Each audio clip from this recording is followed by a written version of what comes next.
वो कहते हैं ना, ये चमत्कार विश्वास ही कर सकता है जो पत्थर को भी भगवान कर सकता है। Hello everyone, welcome back to my channel. तो आज हम बात करेंगे धीरेंद्र कृष्ण शास्त्री के बारे में। इनका जन्म 4 जुलाई 1996 को मध्य प्रदेश के छतरपुर के गड़ा गांव में हुआ। इनके पिता का नाम श्री राम कृपाल गर्ग और माताजी का नाम श्रीमती सरोज गर्ग है। इनके 2 भाई और 1 बहन है। इन्होंने अपने दादाजी श्री भगवान दास गर्ग से शिक्षा प्राप्त की और साथ ही रामायण, भगवत गीता जैसे महाकाव्यों का भी अध्ययन किया। 9 वर्ष की उम्र से ही ये हनुमान जी के मंदिर में ध्यान किया करते थे, इसलिए कम उम्र में ही लोग इन्हें गुरु मानने लग गए। इनका दावा है कि बालाजी के दरबार में साधना करते हुए इन्हें दिव्य शक्तियाँ प्राप्त हुई हैं। इनके पिता एक किसान थे और नशे के आदी थे। धीरेंद्र जी का कहना है कि वह अपने परिवार के सबसे बड़े बेटे थे और परिवार के भरण पोषण का उन्हीं पर जिम्मा था। इसलिए वो लोगों के घरों में जाकर दान दक्षिणा मांगा करते थे। बाद में उन्होंने अपने दादाजी की तरह ही कथा सुनाना शुरू कर दिया। मंगलवार और शनिवार को उन्होंने दिव्य दरबार लगाना शुरू किया, जिसमें ये अनजान लोगों की भीड़ में किसी भी एक शख्स को उसके नाम से पुकारते हैं और उनकी जिंदगी से जुड़ी बातों और समस्याओं को खुद ही कागज पर लिख देते हैं और इसके बाद वे पूछते हैं कि क्या ये सच है और उनकी समस्याओं का निवारण भी करते हैं। अपने दरबार में ये लोगों का भूत निकालने का भी दावा करते हैं। लोग प्रेत आत्माओं के वशीकरण में झूमते नजर आते हैं और शास्त्री जी उनको प्रेत आत्माओं से छुटकारा दिलाते हैं। इनका कहना है कि बालाजी ने ही उन्हें अनेक सिद्धियां दी हैं। ये धार्मिक चैनल्स पर भी प्रवचन देते हैं और साथ ही इनका अपना YouTube चैनल भी है। इनको कथावाचक, सनातन धर्म प्रचारक, बागेश्वर धाम दिव्य दरबार बाबा के रूप में भी जाना जाता है। वार्षिक समारोह के दौरान शास्त्री जी पिछड़े वर्ग और गरीब लड़कियों का सामूहिक विवाह कराते हैं। इसके अलावा बागेश्वर धाम में इनके अनुयायियों और गरीब लोगों के लिए इन्होंने अन्नपूर्णा रसोई की स्थापना की है, जिसमें सबको निशुल्क खाना खिलाया जाता है। धीरेंद्र कृष्ण शास्त्री आए दिन नए विवादों में फंसे रहते हैं।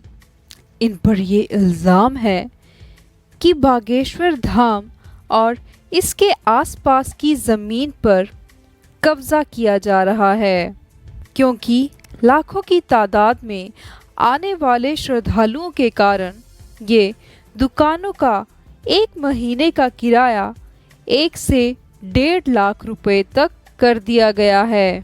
इस तरह कई निजी ज़मीनें और सरकारी ज़मीनें पर अब बागेश्वर धाम का कब्ज़ा हो चुका है।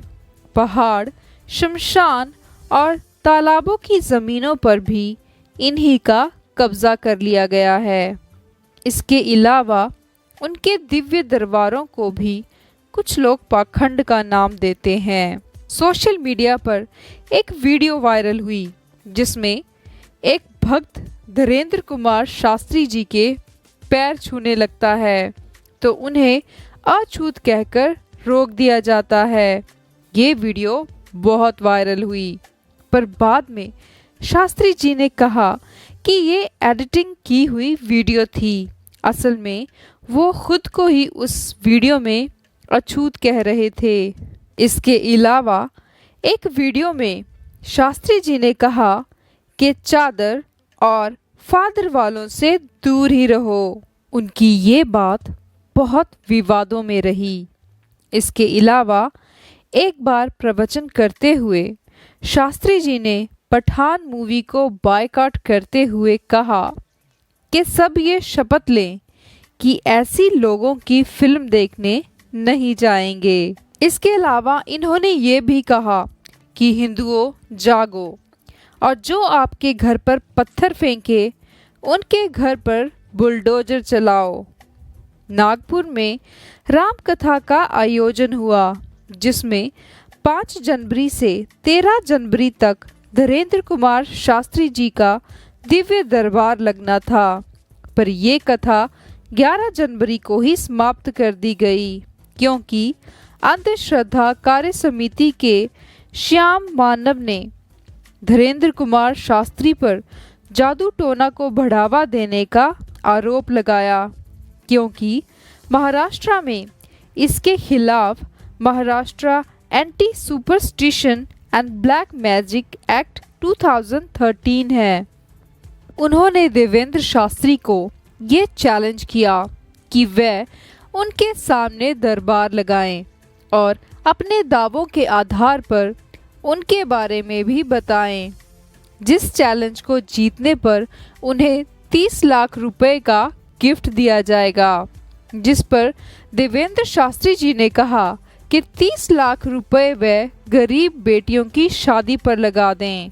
न्यूज़ चैनल में दिए गए एक इंटरव्यू के दौरान शास्त्री जी ने कहा कि ये कुछ मिशनरियों की उनके खिलाफ साजिश है और वह उन सब से बिल्कुल नहीं डरते।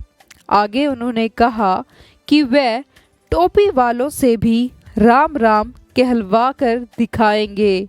शंकराचार्य अभिमुखेश्वरानंद ने ये कहा कि वह जोशी मठ की धंसती जमीन को रोक कर दिखाएं। इनके बारे में ये भी कहा जाता है कि इन्होंने छत्तीसगढ़ में 300 ईसाइयों को हिंदू बनवाया। इसको घर वापसी इवेंट का नाम दिया गया क्योंकि ये वही हिंदू थे जो पहले हिंदू से क्रिश्चियन बने थे। उनके समर्थन में देवकी नंदन ठाकुर जी ने कहा कि धीरेन्द्र शास्त्री के चमत्कार एक एक सच्चे हैं। इसके अलावा रामदेव, योगी आदित्यनाथ जैसी बड़ी हस्तियां भी इनके साथ आई। इनकी नेटवर्थ की बात की जाए तो ये करीब 20 करोड़ के मालिक हैं। इसके अलावा कई ज़मीनें और छत्तीसगढ़ में इनका 2 मंजिला घर भी है।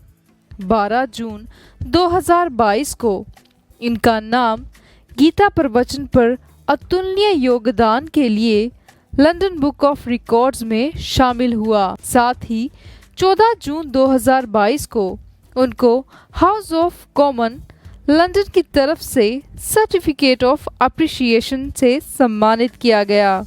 साथ ही यूरोप वर्ल्ड बुक रिकॉर्ड में भी इनका नाम धर्म की अवेयरनेस फैलाने के लिए शामिल किया गया। इस वीडियो के माध्यम से हम किसी की भी आस्था को ठेस नहीं पहुंचाना चाहते। अगर किसी को हमारी कोई भी बात बुरी लगी हो तो हम दिल से उनसे माफ़ी मांगते हैं। आई होप आपको मेरी ये मेहनत ज़रूर पसंद आई होगी। सो प्लीज़ मेरे चैनल को सब्सक्राइब और वीडियो को लाइक और शेयर करना ना भूलें। Thank you.